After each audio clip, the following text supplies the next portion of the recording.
Los desafíos, si buscamos, por ejemplo, en el diccionario español de la Real Academia Española, nos dan al principio, para poner una analogía, ¿no? Un desafío es como un nudo en el que uno pues, debe tirar o hacer como le parezca lo mejor posible para que al final se le quede un hilo o una cuerda y pueda volver a hacer lo que quiera con ese nudo. Si quiere volver a enredarlo para tener un nudo, puede tenerlo. Y esta es la historia del desafío, ¿no? Así es como los veo yo, las analogías de los desafíos. Y esto es una cosa que en budismo pues, diríamos que efectivamente se parte de algo que es negativo, pues que no tiene un conflicto, tiene dificultades y todo este tipo de cosas, ¿no? Y a las que aplicándoles fuerza o con uno mismo o con otra persona, ¿no? Aplicándoles fuerza, agilidad, etcétera, lo consigue dejar limpio, positivo, en un hilo. Esto sería un desafío. Y luego tenemos, por otro lado, las oportunidades. Las oportunidades son algo que son positivo. Es aquello que nos es conveniente en un momento, es aquello que nos favorece, es aquello que es positivo, ¿no? Entonces, tenemos los desafíos, lo negativo, de negativo a positivo, y las oportunidades, que es lo positivo. Bien, entonces, ¿qué desafíos? Para ver ahora primero los desafíos, ¿no? ¿Qué desafíos veo yo o he visto yo en el budismo en España, ¿no? Así, hablando grosso modo? Pues de desafíos yo me gustaría mencionar dos. He visto, por ejemplo, el primero, como ya ha mencionado él, pero los voy a hablar luego yo también un poquito más en detalle. El primero es que no existe en la universidad, que es donde yo estudié también, no existe ninguna historia global del budismo en España. Y eso es algo que yo sí he estudiado, como lo voy a comentar ahora, ¿no? No existe ningún curso que tenga una historia global del budismo, que esperamos que sí lo haya pronto, lógicamente, pero no lo hay. Y esto es una cosa muy importante porque es una cosa que me parece a mí que si uno hace estos cursos, lógicamente, cuando uno ya se acerca al budismo, tiene una idea mucho más práctica, dónde puede encajar cada cosa que si uno viene sin tener esta idea general de conjunto, ¿no? Esto es la historia del general del budismo. En la universidad no existe aquí. Entonces, bueno, esto no existe, pero lo vamos a ver porque esto lo vamos a deshacer igual que si fuera un nudo.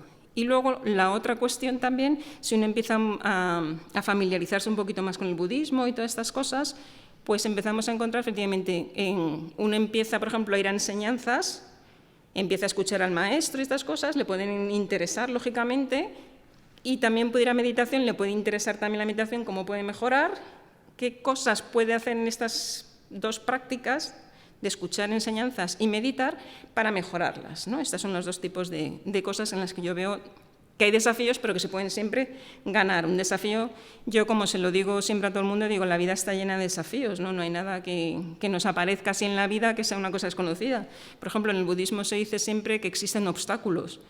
Bueno, yo para mí, mejor que en la palabra obstáculo, me gusta más desafío, ¿no? Porque un desafío es algo en lo que tú luchas y puedes llegar a mejorarlo. Y un obstáculo es más o menos lo mismo, ¿no? Por definición. Pero bueno, el obstáculo, le aparece una imagen en la mente distinta, ¿no? El desafío es como más liviano, te aparece un nudo que lo puedes deshacer, como un hilo, y en el obstáculo me parece como una pared, ¿no? Y a lo mejor, si uno piensa con lógica, puede llegar a entender que efectivamente la pared también es impermanente, se puede romper estas cosas, pero le cuesta un poco más, de forma natural, entenderlo, ¿no? Entonces, bueno, pues esto es. Entonces, estábamos diciendo que efectivamente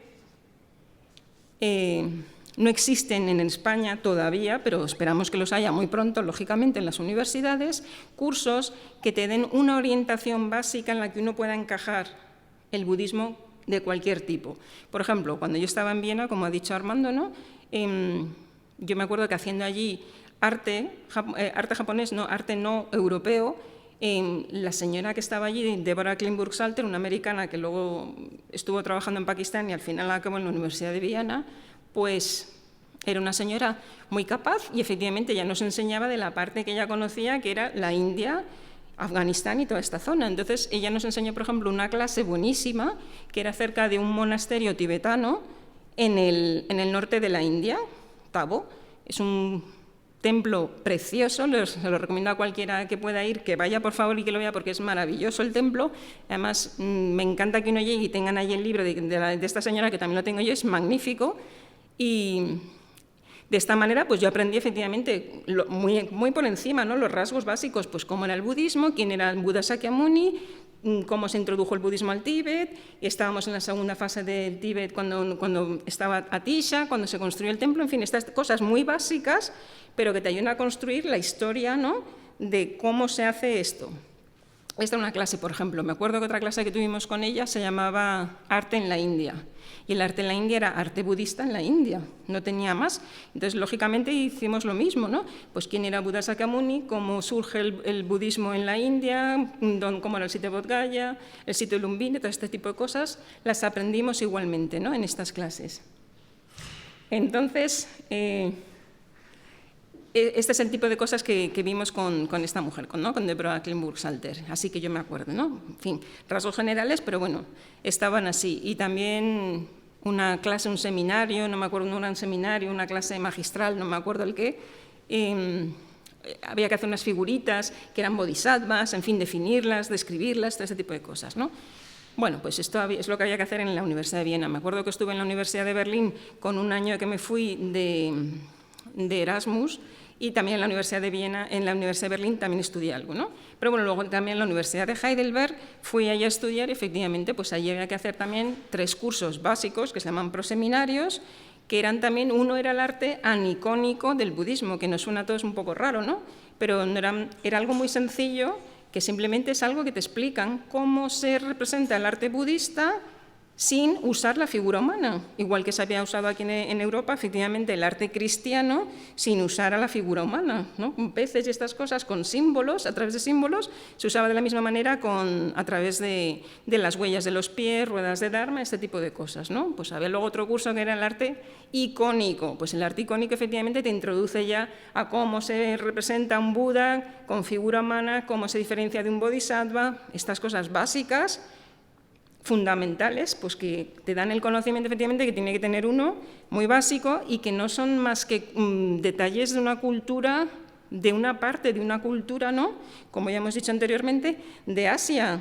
No tiene ningún otro misterio, no nos pensamos que estábamos caídos del cielo para recibir esas enseñanzas, son unas cosas muy normales, ¿no? Luego, por ejemplo, me acuerdo que había otro curso acerca de arte zen, ¿no?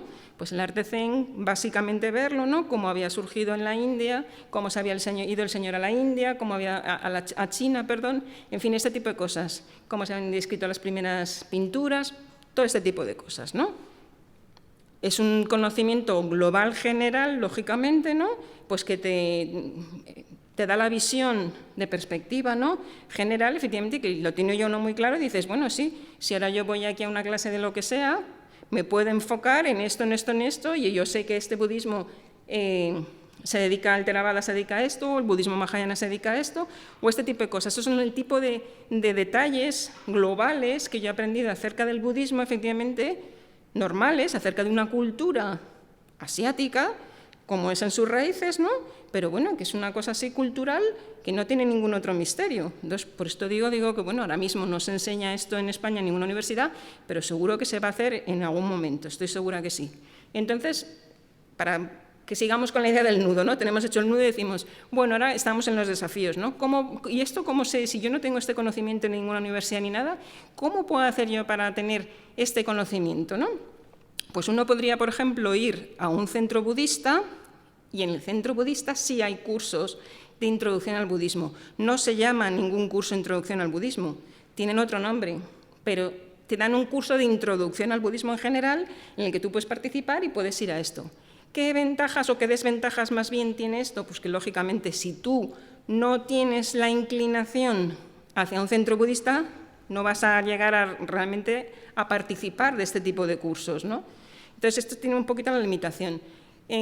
¿Se podría hacer de otra manera? Pues sí. En el espacio Ronda, precisamente, queda un poco feo que lo diga yo también, los está impartiendo estos cursos yo. He impartido un curso de introducción al budismo, lo introduje también aquí cuando estábamos justo en el año de la pandemia, que bueno, fue un poco, pero fue el año de la pandemia, y los vamos a introducir, los vamos a volver a impartir este año igualmente. En septiembre empezaremos con un curso muy general para que se hagan una idea de qué es todo el conjunto, y ya empezamos a partir de octubre. ¿Qué ventajas tiene eso? Pues que, lógicamente, esto se hace dentro de un centro, como es el espacio Ronda, laico, y que es uno que te da la ventaja que es está abierto a todo el mundo y si no tienes ninguna orientación acerca del budismo, pues te puedes imaginar, oye, pues me gustaría hacer algo y te apuntas. Esa es la cuestión. Entonces, bueno, pues esto es una cosa a mí me parece que está muy bien, ¿no? Y es una cosa pues que a mí me parece que está muy bien. Hay mucha gente, por ejemplo, que yo he conocido aquí en España, que estudia budismo, que lleva 10 años o así, meditando, y de repente te encuentras que le preguntas, ¿no? Pues oye, bueno, ¿y qué tal? Como eres del mismo linaje que yo, no sé qué, no sé cuál, ¿y qué haces esto? Y no sé qué, y te dice, pero hay 4 linajes en el budismo tibetano. Claro, son cosas tan básicas, te digo, de encajarlas, que a mí me dejan muy desencajadas estas cuestiones, pero precisamente eso es porque a la gente le falta ese conocimiento de trasfondo, ¿no? De tener el conocimiento general, no es por otra cosa, simplemente por esto, ¿no? Entonces, este tipo de cosas que a mí me chocan mucho cuando uno habla con la gente, ¿no? Que no se dan cuenta ellos de que a ellos les falta la figura de fondo, ¿no? No lo han visto. Entonces, bueno, pues esto es una cosa y ya veremos a ver cómo se hará. Pero bueno, todo tiene solución. Como siempre dicen en el budismo, todo tiene solución. Y si no tiene solución, no hay que amargarse, porque si no tiene solución, ya está. Entonces, bueno, ahora el segundo tema, ¿no? ¿Cómo reflexionar si uno ya tiene un poquito de interés en el budismo y se empieza a interesar y quiere ir a clases de algún maestro? Pues uno va, por ejemplo, a clases de un maestro teóricas, ¿no? Las que son las enseñanzas que se dicen en el budismo, ¿no? Pues uno tiene un texto y tal, lo recita y a la vez que se lee el texto, pues comentan cosas y esto, ¿no? Bueno, entonces, si uno va a unas clases así, uno piensa después, ¿no? Porque puede pasar efectivamente que uno ha ido a esas clases, lo ha entendido perfectamente, sale de clase. ¿Y qué le pasa? Pues le pasa como le pasa a todo el mundo que nos pasa aquí, pues que se vuelve a meter en la lógica normal que tiene pues con la familia, del trabajo y no sé qué, y se le van las cosas que le han dicho en clase a cualquier sitio y se le olvidan, normal. Entonces, ¿qué es lo que debe hacer uno en estos casos cuando uno quiere que se le quede un poquito más claras las cosas que se han dicho en clase, ¿no? Estas cosas que te han dicho, pues ¿cómo podemos hacer? Pues lo mejor siempre es que se lea un libro. Y los libros también, yo los recomiendo, en los cursos de introducción al budismo también, los recomiendo siempre un libro. Después de cada clase recomiendo un libro para que por favor se lea, que está relacionado con el tema de la clase, que hasta ahora no se ha hecho nunca nadie, ¿eh? Pero bueno, yo lo recomiendo siempre. Digo, como no os puedo examinar, no sé lo que habéis aprendido, pero me imagino que no habéis aprendido nada porque no lo habéis leído, pero bueno, son estas cosas. Y es una cosa así que me parece a mí muy, muy básica, ¿no? El libro pues lo podéis comprar ahora mismo, lo podéis sacar prestado en la biblioteca municipal, podéis, en la universidad tenéis un carnet, podéis comprar un libro si tenéis dinero, lo podéis buscar electrónicamente si queréis. Hay 1000 formas hoy en día de leer un libro. Entonces yo eso os lo digo también porque es muy, muy importante, de verdad, que alguien lea cosas que estén relacionadas con lo que uno ha visto, ¿no? Es muy importante y además es que es parte del aprendizaje que uno tiene en esto, en todo. Es que uno tiene que repasar las cosas que le han dicho, si no repasa se le olvidan como es normal, ¿no? Entonces, bueno, pues te digo, hay que leer, entonces igual. Esto es como el nudo, ya tenemos el hilo suelto, ¿no? Ya hemos leído, ya se nos ha ocurrido. Bueno, entonces uno va a una clase también, ahora otra clase, ¿no? de meditación, por ejemplo, ¿no? Uno va a meditar, se pone a meditar, se sienta en postura Vajrasana, o se sienta en esta postura en una silla, como quiera, ¿no? Bueno, y dice, pero es que yo querría pues avanzar un poquito mejor o llevarme un poquito mejor con esto de la meditación, porque no sé, no acabo de... pero me gusta, en fin, como sea, ¿no? Bien, eso es el desafío, ¿no? ¿Qué oportunidades, qué posibilidades tiene la persona aquí?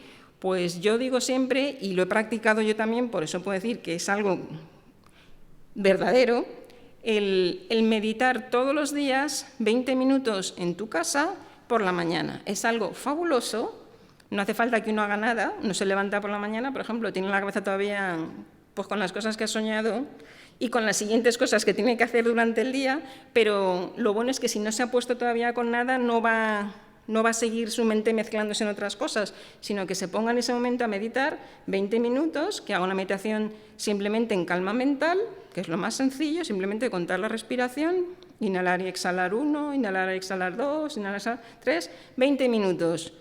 Está fenomenal. ¿Por qué digo yo esto también que está muy bien? Que es una cosa lo más normal del mundo, que si uno se pone a hacerlo, efectivamente, a uno resulta muy fácil al principio, o le resulte muy difícil y luego resulte muy fácil. Pero lo importante no es que te resulte difícil o fácil, sino tener la constancia de seguir haciéndolo día a día, porque hay veces que la gente se pone con mucho afán de decir, me sale bien, oh, qué bien me sale. Bueno, te sale bien, bien, pero si no te sale bien, también. No sé cómo deciros, es igual, esa es la cuestión, ¿no? La cuestión no es que qué bien me sale o no me sale, sino que tú lo hagas repetidamente para que te acostumbres. Y eso es lo que, si lo haces todos los días, 20 minutos, que también hay que decir que uno debe hacerlo en un sitio solo. Si, por ejemplo, uno vive solo, pues lógicamente uno se levanta por la mañana y está solo. Si uno tiene familia, tiene cosas, pues intenta levantar antes que los demás o les dice que, por favor, no le molesten a uno pues porque está meditando, en fin. Cosas normales, pero también es importante que uno esté solo, porque también he ido una señora que me dice, no, si yo medito cuando voy en el autobús. Claro, y te quedas y dices, bueno, sí, claro, en el autobús. Es que el autobús está lleno de gente, sube, baja y estas cosas, pero bueno, dices que esto no estás solo, pero bueno, solo físicamente, solo, así, ¿no? Entonces, bueno, por esto lo digo. Entonces, y esta es una cuestión, una práctica, que yo también lo digo, como lo he hecho yo, lo he practicado, que le da a uno mucha paz, le da a uno mucha mayor tranquilidad, está uno más relajado, cuando luego va uno al trabajo, está uno mucho más tranquilo, y es verdad, es una cosa que se nota, ¿no? Entonces, a mí me parece una cosa muy recomendable, ¿no? Igualmente que las otras cosas, es una cosa también que es muy recomendable. Entonces, tendría aquí también, ya serían los 2 puntos que hemos mencionado. Tendría un tercer punto, pero a lo mejor, no sé, me estoy enrollando un poquito demasiado, digo, vamos a dejar este punto un poquito fuera y luego, si os interesa alguno o lo que queráis, pues lo preguntáis, luego lo vemos, ¿no? Pero para no meternos tampoco así de cajón en el budismo, vamos a dejarlo un poquito fuera. Entonces,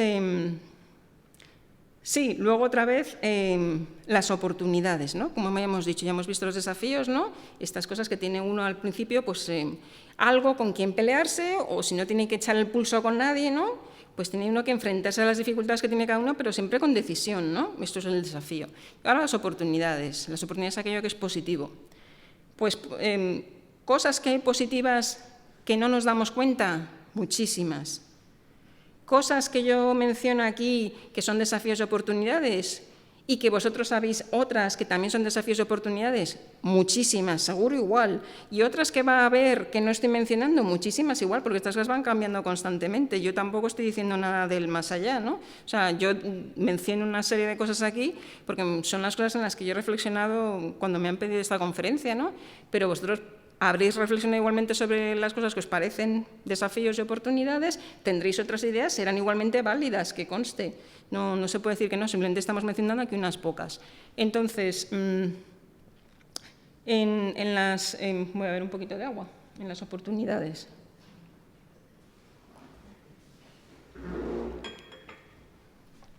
Pues aquí también podemos decir que hay dos fundamentales, ¿no?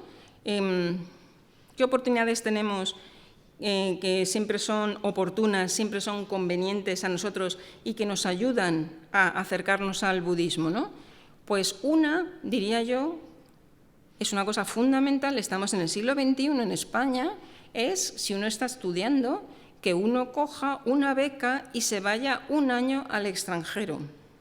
La beca Erasmus, por ejemplo, es una beca sencillísima de dinero, y uno tiene que hacer peripecias para saltarse allí las cosas como puede, pero bueno, o si no puede coger una beca, por ejemplo, que haga una cosa que hace mucha gente también, que se mire también en su universidad con qué otras universidades hay intercambio y según la universidad que tengan, con el idioma que tenga, si él lo hable o no, y si no lo hablan, pues que sea español y se vaya, porque las hay sí o sí, pues que mire una de estas, se puede ir un año fuera. ¿Por qué digo lo de irse un año fuera? Lo digo porque es algo muy fundamental, como ya he comentado, ¿no? En mi experiencia, lógicamente, que está en el extranjero, para que uno salga de este contexto cultural español, ¿no? También una cosa muy importante es que, por ejemplo, en las 37 prácticas del Bodhisattva de Tokme Sampo, ¿no? Del siglo XIII, un libro budista tibetano famosísimo, no hay persona a quien se lo preguntéis que no conozca este libro, todo el mundo lo conoce, es un libro enseñado por todos los grandes maestros, porque esto no es el libro este es un libro que escribió Tsongkhapa, y esto solo saben los Gelugpa, no. Esto lo enseñan todos los maestros de todos los linajes en el Tíbet. Todo el mundo lo conoce, ¿no? Las 37 prácticas del Bodhisattva. Pues en este libro, en la segunda estrofa, dice ya que uno debe dejar su tierra natal para realmente alejarse de este agua que nos empuja hacia nuestros seres queridos, nuestras familias y todas estas cosas, o el fuego aquel que nos separa de aquellos a los que consideramos en ese momento nuestros enemigos, ¿no? Y también incluso de las ignorancias que nos mantienen también oscurecidos. Es un poco la idea, ¿no?, que me parece a mí muy buena también, si uno no quiere acabar de creerse lo que le estoy contando yo, pues que se crea que lo dicen en los libros de los budistas, vamos, más famosos. Este es un libro famosísimo. Lo dicen también, ¿no? Porque es algo fundamental, que uno salga de aquí de España y vea con su propia experiencia, ¿no?, pues cómo se estudia en otro sitio. Eso es lo que le hace a uno cambiar de perspectiva, ¿no? Para poner un ejemplo muy tonto, por ejemplo, cuando uno va a una conferencia o algo así y está en Viena, ¿no?, pues cuando uno acaba, lógicamente, aplaude, ¿no? En España siempre todo el mundo aplaudimos. Bien, pues en Austria no se hace así. Cuando uno va a una conferencia y en la universidad, uno lo que hace es que golpea la mesa con los nudillos así. Es una tontería, pero es un gesto distinto que es el que se hace aquí, ¿no? Así como hay estos, hay muchísimos otros. Y eso es la ventaja que tiene el irse fuera, que efectivamente uno puede reflexionar y decir, bueno, esto se hace aquí así, así se hace allí, y haces un poquito mejor la idea de cómo tenemos cada uno construido nuestro mundo en nuestro país de nuestra manera, ¿no?, de alguna manera, ¿no? Entonces, esto es una cosa importante. Bueno, esto si uno estudia, ¿no? Ya he dicho, pues debe coger una de estas dos opciones. Si no estudia, ¿qué puede hacer uno? Pues si no estudia uno, ya se ha cansado de estudiar, no ha estudiado, o se ha jubilado, o lo que sea, pues uno decide, como estamos en el siglo XXI, y ahora mismo el planeta es tan pequeño, se puede ir uno a cualquier sitio y el mundo es de todos, por así decirlo, ¿no? Pues uno, lo que a mí me parece muy importante también es que uno se vaya de viaje a un destino budista. Se puede ir a la India, visitar Bodh Gaya, Lumbini, Kushinagar, todo este tipo de sitios que quiera ver uno, ¿no?, que son fabulosos.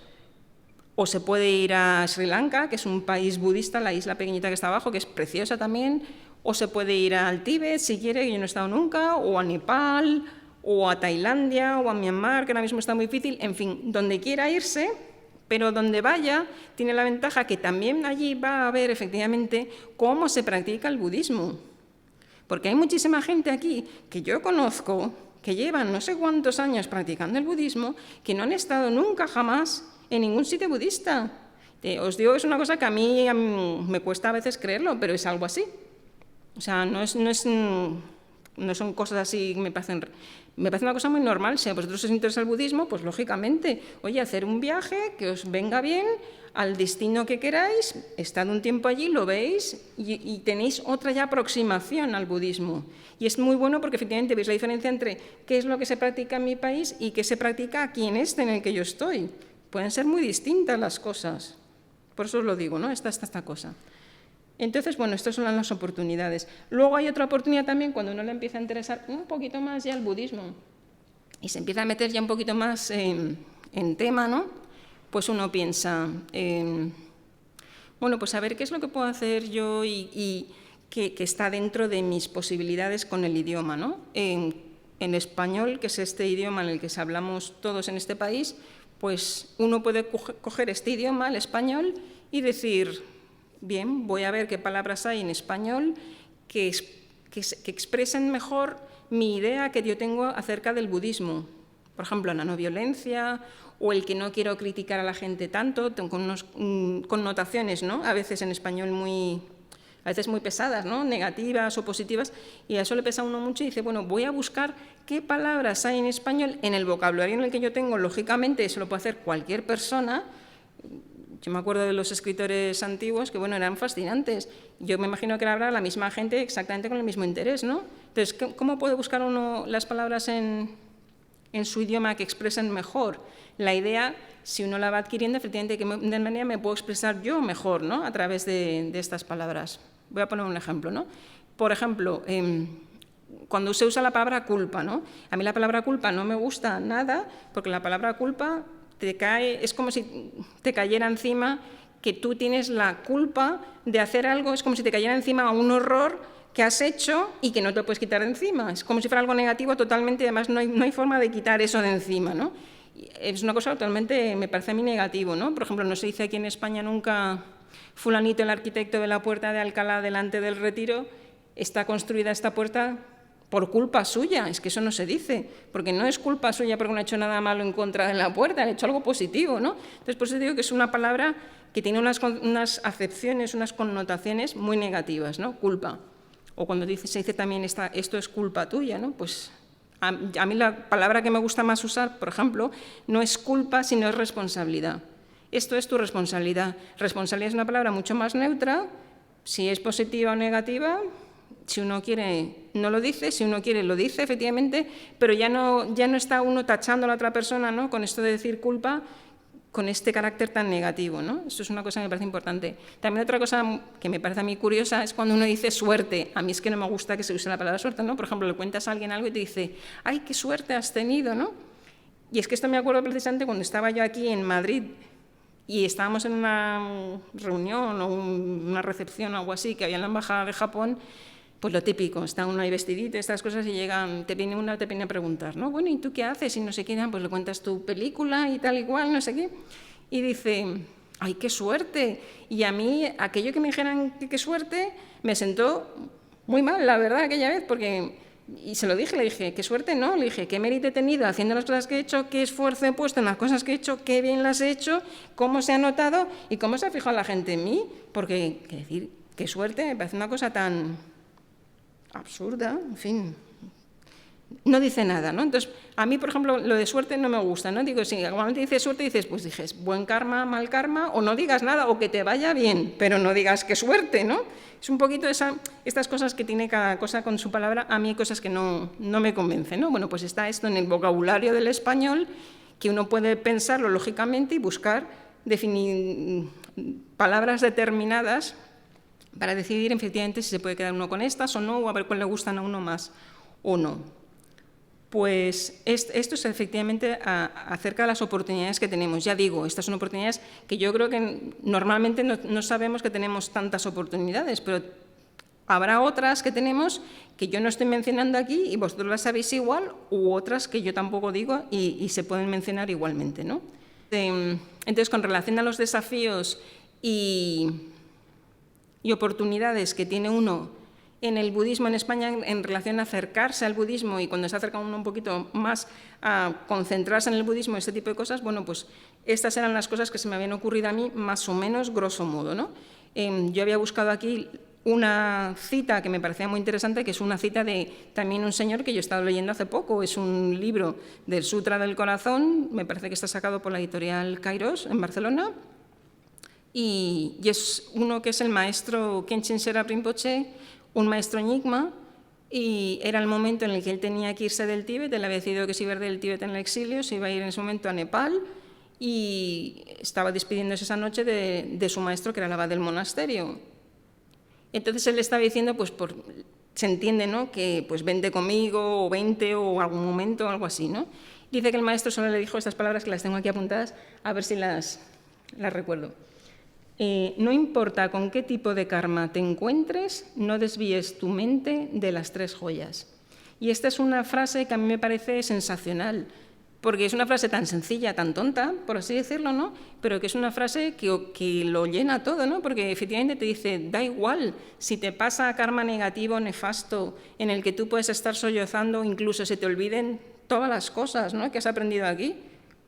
O puede ser que te ocurra un karma positivo, fenomenal, tú estés lleno de orgullo y te creas por encima de todo el mundo y se te olviden igualmente las 3 joyas lo que has aprendido aquí.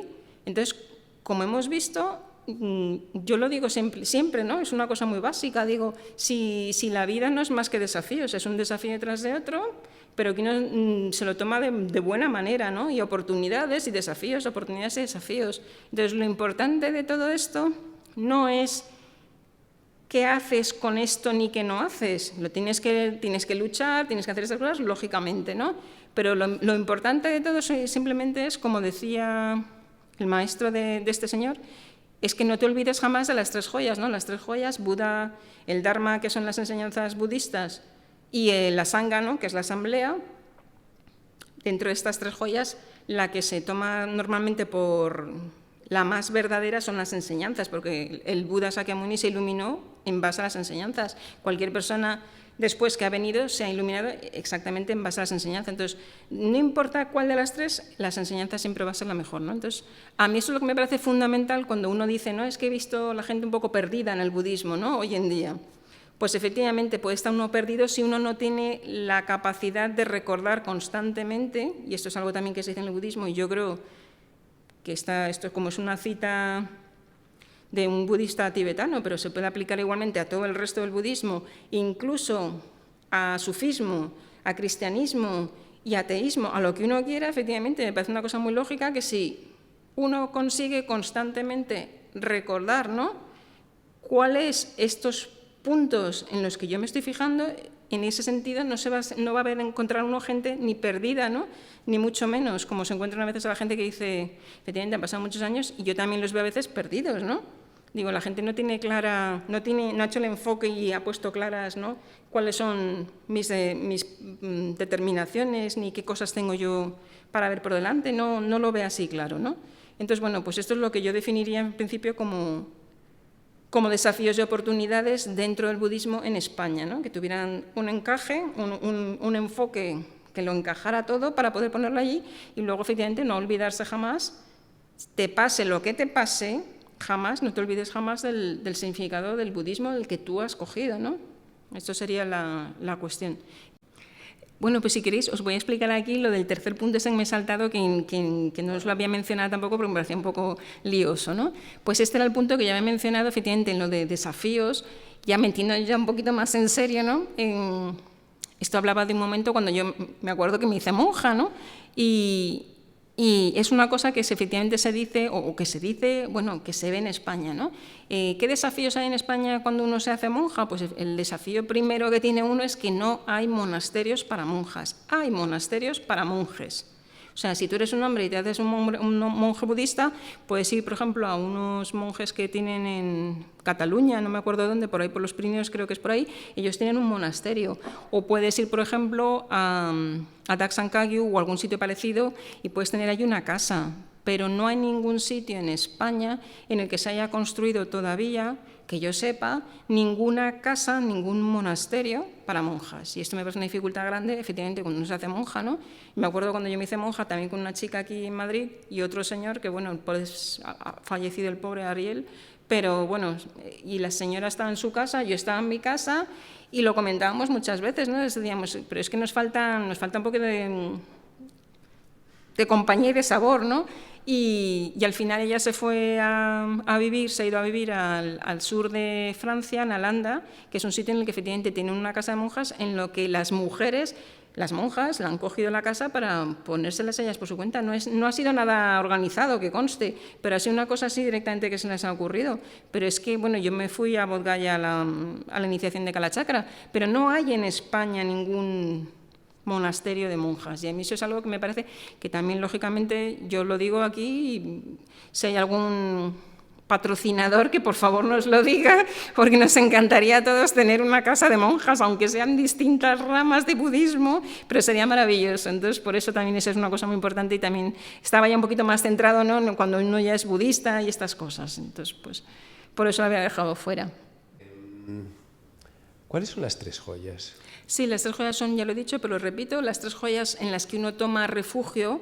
Cuando uno toma refugio, en este momento quiere decir uno que se está haciendo budista. Por ejemplo, uno es laico y dice, yo quiero ser budista. Pues uno toma refugio y toma refugio en el Buda, Buda Sakyamuni, el Buda histórico, en el Dharma, que el Dharma es lo mismo que decir las enseñanzas budistas, porque el Dharma es sánscrito y se traduce en todos los idiomas como budismo, y la Sangha, que es la Sangha o la asamblea, que son la Sangha, los monjes y monjas, o gente con logros.